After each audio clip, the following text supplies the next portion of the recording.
What's up, YouTube?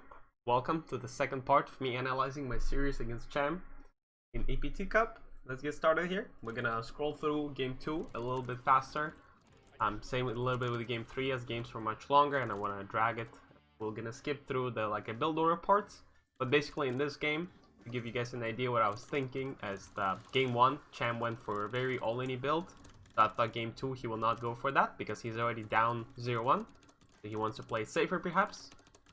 So I decided to do a really greedy build. I went for gas first into the gateway, and then I just didn't scout at all. And I went for the fastest 5-gate Glaive Adept build possible.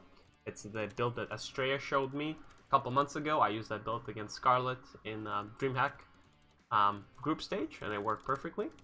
The point of this build is that you just play a little bit greedier. So it's basically very similar to a regular 4-gate Glaive Adept build.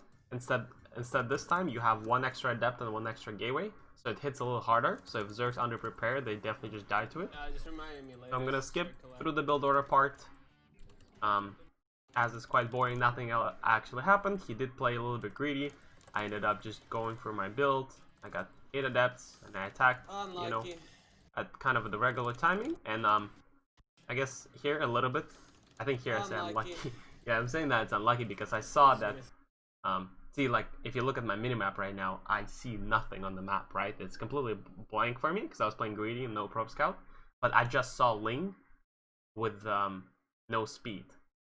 Maybe I can show that. Maybe not. Well, it doesn't matter. I saw that there's no Ling speed, which means that he was also playing greedy, which means he just went for super fast roaches and lair. Wow, which means like this build will do very little damage. See, like, 20 my timing was a little off. I could have been a little faster. See, I don't have money for the 5th adept for a second. I only have 8 instead of 9. And my shade wasn't the best. I should have shaded in the main, I think, in this situation. But yeah, there's already an overseer, so follow-up DTs can never do anything. Even though I wasn't going for them, there's already roaches. So I pop a queen, do a little bit of damage, do some shading. But I know for a fact that he's about to have a lot of roaches coming. And yeah, as you can see, there's 5 roaches there. There's a bunch here. I try to focus fire some drones, succeed a little bit, get some damage done, but I know that like it's not damage I'm looking for, especially with a gas first build, because I took so many risks. It has to pay off, but I kind of just lost a bunch of adepts for no reason. So it was far from my ideal start. I know he's down on drones, so I kind of just transitioned into disruptor drops. Idiots. Oh, that was a really bad move by me, losing adepts for no reason.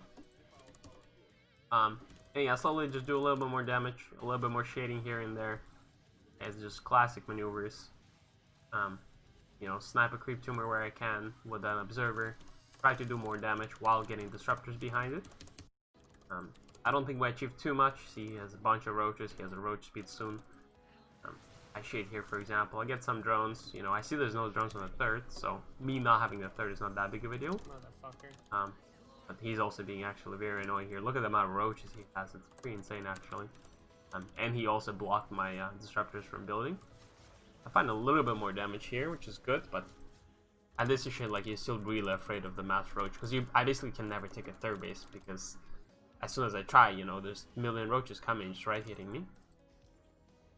So he also pooped on both of my 3rd bases, so I had to clear up and then go for disruptor drop, which didn't do much. That was actually disaster. He kept denying my 3rd. We had some weird trades here. And this was an interesting moment. That was good by me to pick it up because it was definitely going to get one-shotted by roaches. Getting some colossus here. Basically, I'm just like in the disaster mode where like I know it's just like his army is so much bigger and he can just drone up behind.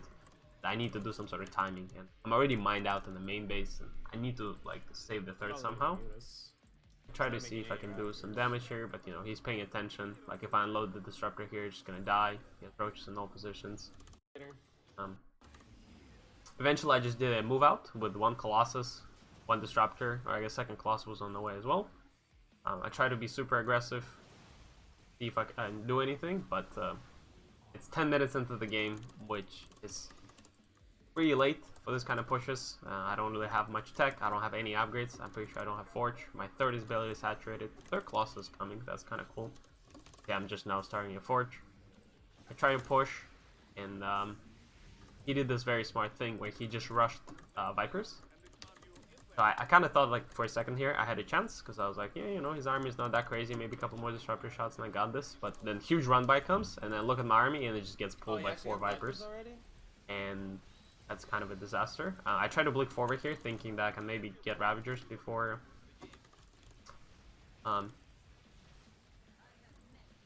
you know, before the Vipers can get more energy.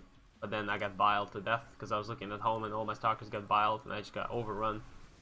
And eventually, he lost a bunch of drones and he kept attacking me. But it was hard. I did some cool moves here with like saving my units that get pulled. Like for example, he just pulled my immortal and I saved it. So it was it was good micro, but like considering my economy, it was really bad. Shield Battle was helping me a lot here. For a second, I thought I could hold. But it was wishful thinking, because a lot of my roaches came and all of a sudden I'm not doing as hot as I thought. Maybe I should have stayed in the range of the shield battery. That probably was a mistake.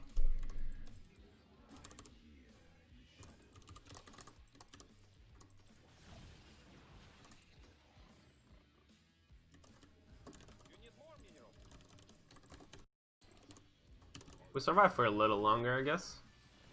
Then the Vipers, it's just once Vipers are out, it's so hard to fight unless you have High Templar. But obviously, I couldn't afford anything. Barely afford regular units. Some good Prism micro saving units that are being pulled, but when your opponent has twice the supply, it really doesn't matter.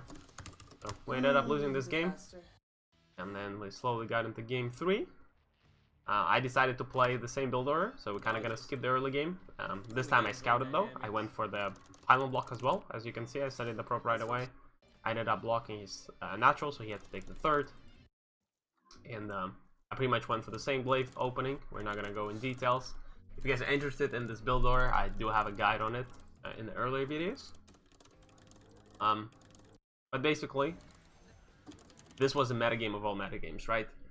So I know that last game he went for the super fast lair, no link speed and roaches, right? So now I'm like, how do we punish it? You know? So I decided to go for the same build, but then proxy double Stargate. And that's something I saw Ryan do against Cham. Kind of a similar thing, except he didn't proxy. But here, like, I know my theory is correct, because it's 420 into the game, and he already has an Overseer in my base, which means that he went skip link speed and went straight layer roaches.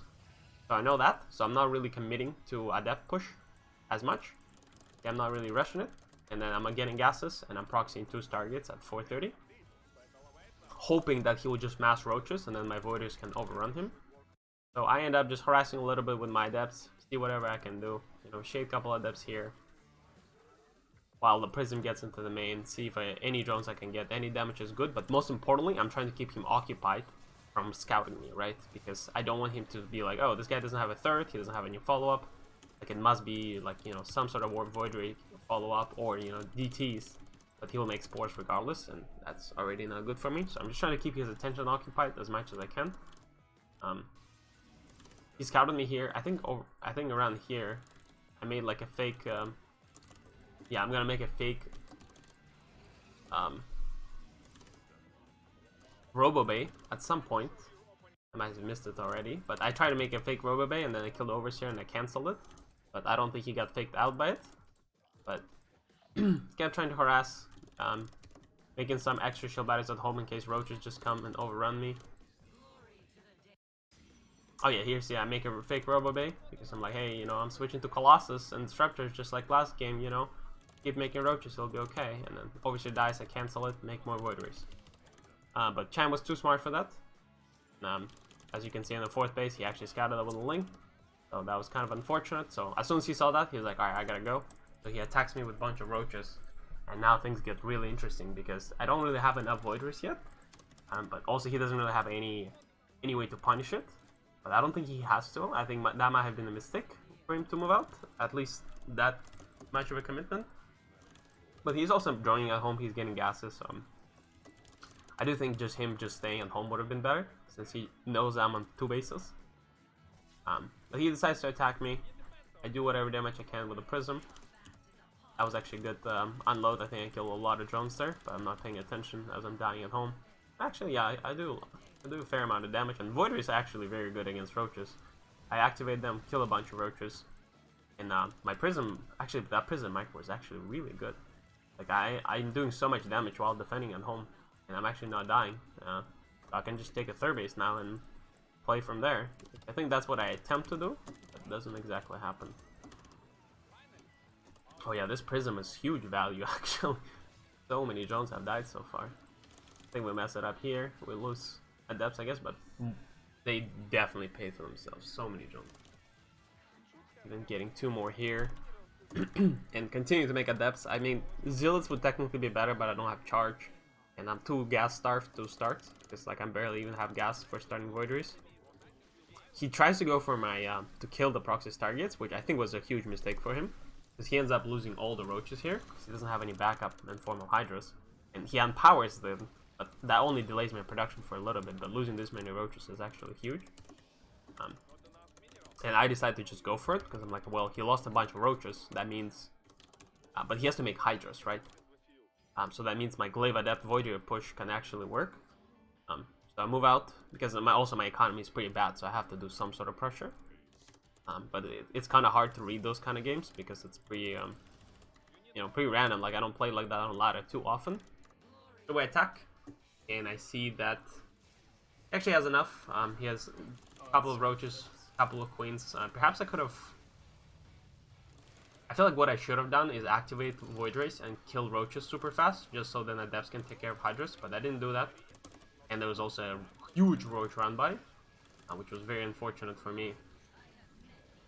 Because I can't warp in anything. I only have 5 gateways, and there's like 20 roaches in my base. Oh, it ends up being a base raid because I end up killing all the hydras. And this is like the weirdest part of this whole series because, it's our tournament line on the line, or tournament life on the line rather. And this is this weird void ray against roach base raid. I could recall the void rays, but I thought I needed to do more damage on the other side of the map, which I'm not sure if that was the right decision or not. But I thought reinforcing voiders would take care of roaches, but I was wrong.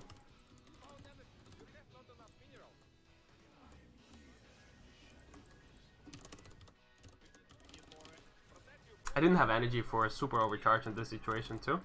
So my stock has just kind of died super fast. I only have 5 voiders here. I'm honestly really surprised if I won this game, but I managed to kill the Hydra Den before he could make any units. The voiders actually ended up reigning supreme. I'm down to 4 voiders, but spores don't do that much, and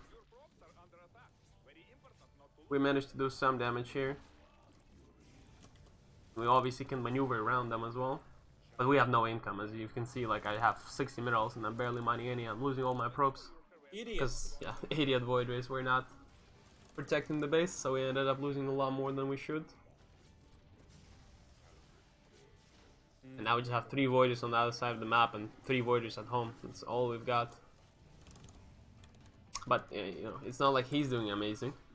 He lost his natural, he lost a lot in the main, and he lost the Hydra Den, but he can rebuild it obviously because he has layers still, and yeah, you can see he rebuilt it right away. But I go for the 3rd base, and he actually didn't have enough defense there either.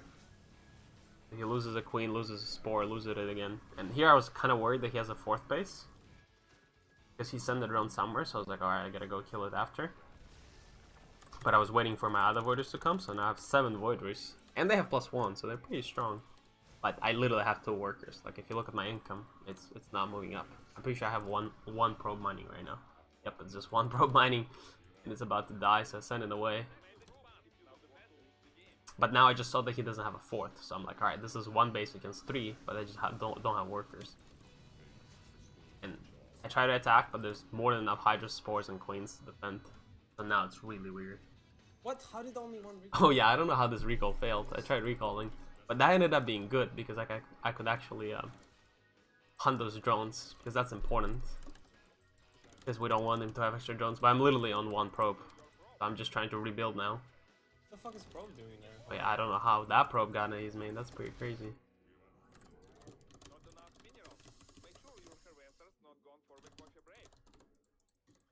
He's trying to mine from like my 6th base and send it home.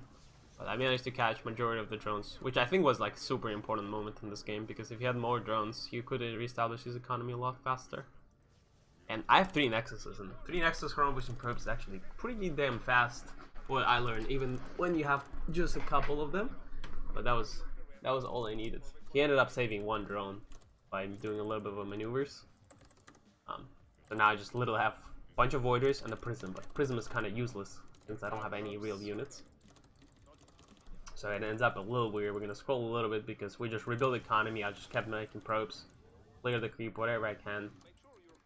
He had the natural, so he had a bunch of queens and hydras, so I couldn't really break through. So we ended up waiting for a bit. We were running around trying to do whatever we can, but we didn't really get anything for the next like 5 minutes because you see he has a bunch of hydras. I even lose more voideries. I ended up making some sentries because that's kind of the only thing I can. And this is where I had to make a big decision. I was gonna go Colossus because I have a lot of gas, or I was thinking Storm as well, but I decided to go pure DTs, and that was the best decision I made this game. Nice. We brought him back. Like, we're super. But yeah, this was like one of the most important points in this game too. I saw that he moved out, if you can see.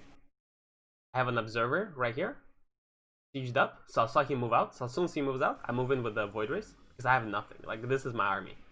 Like, I need time, so I move in, and I see him coming back, and I'm just super happy, because I know that allows me to warp in. Because I know my economy is better, because I'm already mining on 3 bases, and he's still stuck on 2. So I know that I just need time, and I'm just warping in as many DTs as I can, banking on that blink DT to finish. And this is the coolest part of this game. This is for sure the highlight of this game, or of this series. So I see his move out, I see that he doesn't have Overseer, but he has 5 Infestors. And Infestors, as you know, with the Fungal, they can actually see DTs. So now I have like 6 Voideries, 3 Sentries, against, I looked at the replay, and he had 28 Hydras and 5 Infestors. So like, in the straight up fight, he always wins. But we managed to trick him because he has yet to see the Dark Trend, and Blink DT literally just finished. So I just go in, blink on top of the Infestors, slice them before they could do anything. They just got one Fungal off, but it expired, and then he doesn't have detection, so we get a bunch of Hydras. It was actually a pretty crazy defense. Because army-wise, he was much bigger. And then we just chase with Blink DTs as well, get a bunch of units on retreat while taking the 4th. And now we have like an actual economy and actual army slowly building up. So fucking ridiculously long. It's stupid. Oh yeah, I'm complaining about Blink DT cooldown because I want to blink more. I blink again on top of the Hydras because I know I can take those fights. It was not a bad trade, but it wasn't the best because we lost like 2 DTs for like 4 Hydras. But now we're in a good spot because I know he's stuck on 2 bases, and you know, I'm taking the 4th even though I don't have that many probes. I still know I have more than him. So now I do this thing where you just split your army in 2. You get main army, and you also get a DT army, and you distract them in one location and then send DTs to another. So basically you try to get them out of position while blinking on top of the bases and sniping them as fast as possible. But you know, I'm just looking for the right moment. I have sentries, so I can always like force my way out a lot of the times, and voiders are pretty fast. I clear a little bit of creep there, super cool. This observer has also been the MVP of this game. It's been with me the whole game, and gave me a lot of advantages. Slowly adding more gateways at home. But at this point, like I'm back to over. Like, we were down to 2 probes, okay? Just like 6 minutes ago, we were literally down to 2 probes, and now we're at 120 supplies on 4 bases, you know, with a real army. It was a pretty crazy rebuild, if you ask me. So I finally try to see an opening. I go in with a Void Ray. I try to pick up a fight, force these Hydras to come, and then I just blink on the 3rd base, and it literally 2 shots it basically, and I just get out. I lost like 1-2 DTs, but for a hatchery at this point of the game, it's super important because I'm at 4 bases. Now, I feel like after that point, I was just extremely far ahead, where DTs are just too strong. I was afraid to throw because DTs could get fungled and just die all, so I was just trying to keep on the pressure so he can't really rebuild the army. So I just go for the fight. He tries to take it, and I just blink on top. He had Vipers, which not exactly ideal against Blink DTs, so I just blink on top of all the Hydras and just slice them all up. Just like that, we won 2-0, and then we advanced to, I believe, quarterfinals, where we had to play either Special or Nana, and we ended up playing Nana because he somehow did Special. But yeah, I think that was a great series. I hope you guys learned a little bit about how I was thinking during the series, especially game 2 and 3, where like he went Like I went no scout, super aggressive build, but he also countered that with no link speed, super fast roaches and lair. And game 3, I knew that he was gonna try to counter my glaive adept with no gas roaches. I mean no link speed roaches. And then so that's why I like went for mass void ray to prevent that. And then I ended up in a really scrappy game because he scouted that fairly early. And yeah, it ended up a very good game. It was especially with a blink DT on top of infestors to defend that push, and then a couple more blink DTs to kill his third, and then the main army. But if you guys enjoy this kind of format, please subscribe to my channel. We'll be doing more videos like that, I think, where we analyze our tournament games, kind of give you guys an insight of how the game went from my perspective and what I was thinking. And go check out my other videos. I do a lot of content, and I'll see you guys next time.